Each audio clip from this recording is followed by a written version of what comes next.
Today I'll teach you how to return this kind of very long and deep ball served by the opponent. When the opponent serves this kind of side spin long ball, especially when they serve it to our backhand, how should we handle this kind of ball? First, there's one concept I need to explain to you.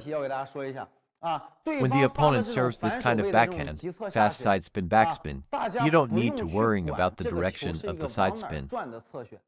Don't worrying if it's left side spin, right side spin either. What you only need to judge is that this ball has backspin. Don't worrying about which side it's spinning to, just know it's a backspin. Why? Because we choose to loop this ball.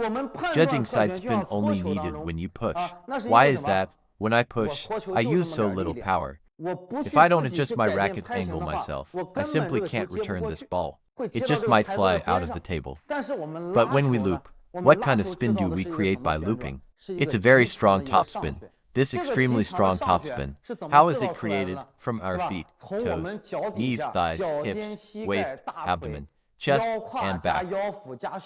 Forearm, upper arm, elbow joint, fingers, and wrist, all working together in one instant to produce the shot.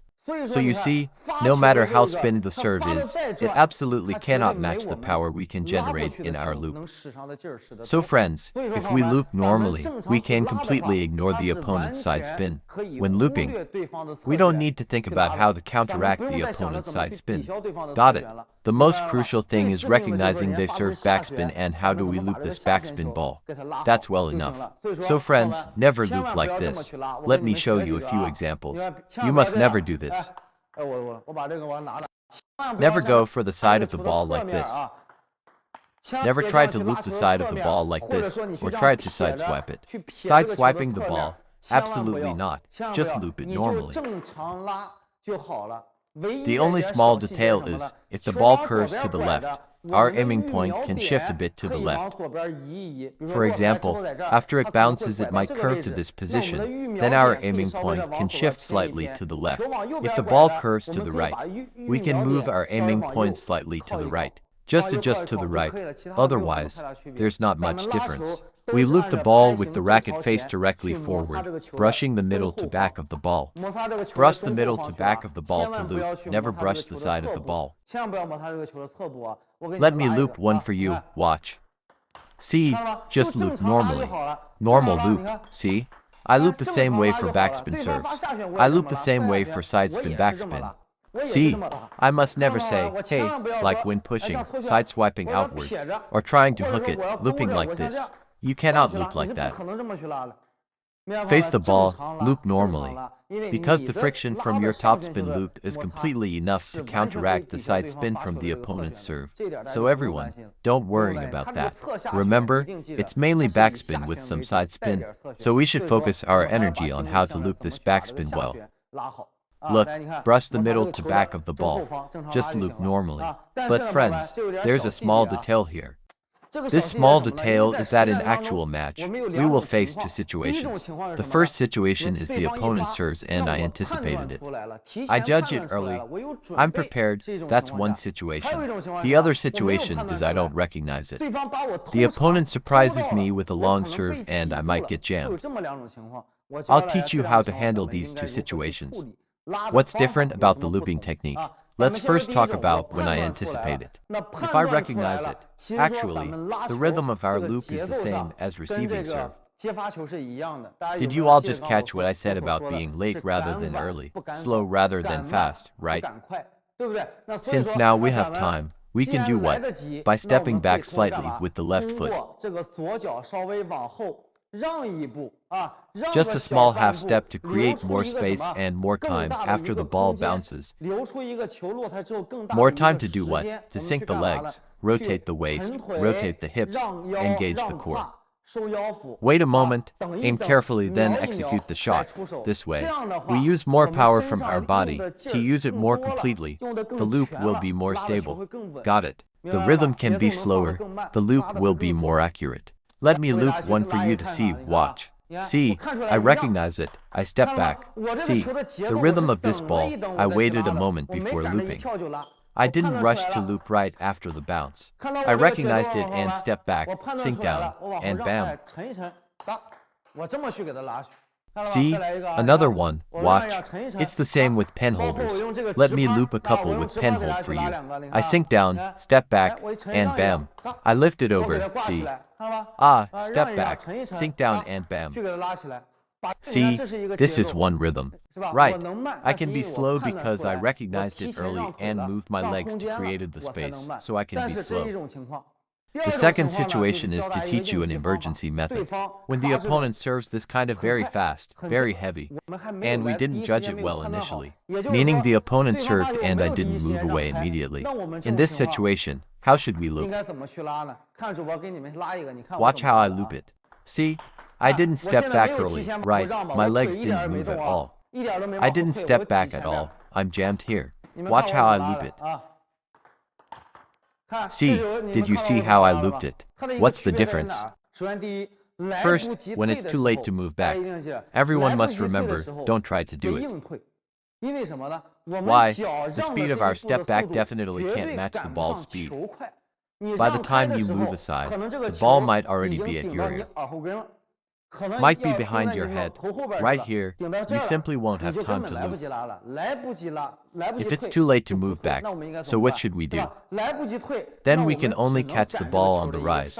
Yes, loop it on the rise. Because you see after the ball lands, here is the rising phase. Top of the bounce, this is the descending phase. Just now I was looping here, this is the descending phase. But when I'm up close, I can only loop on the rise. I certainly can't wait for the ball to be here to loop.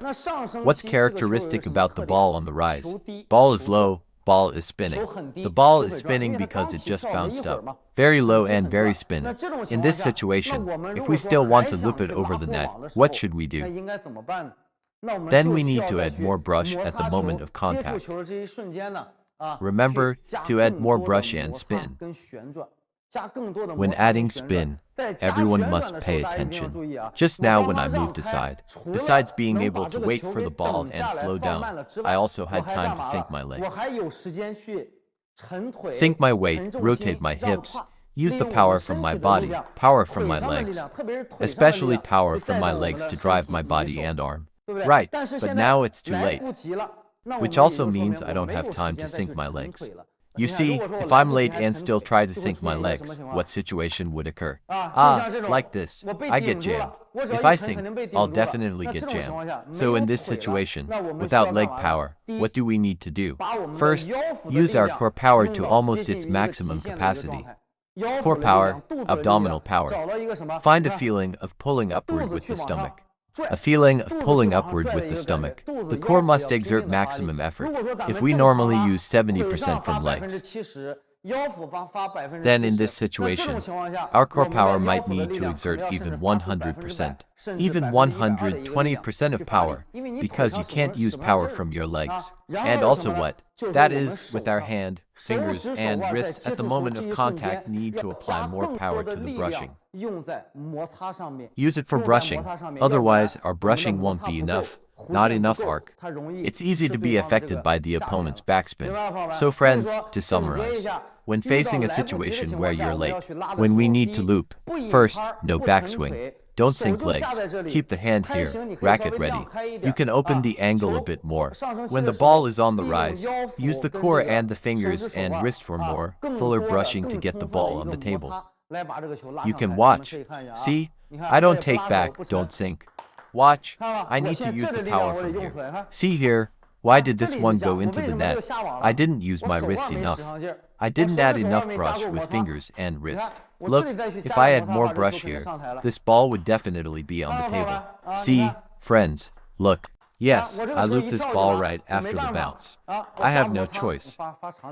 Serve it faster. Hey friends, watch me loop right after the bounce. See, friends, you know why?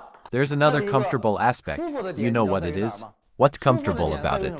The longer the opponent serves, the faster it is. What's one advantage we have?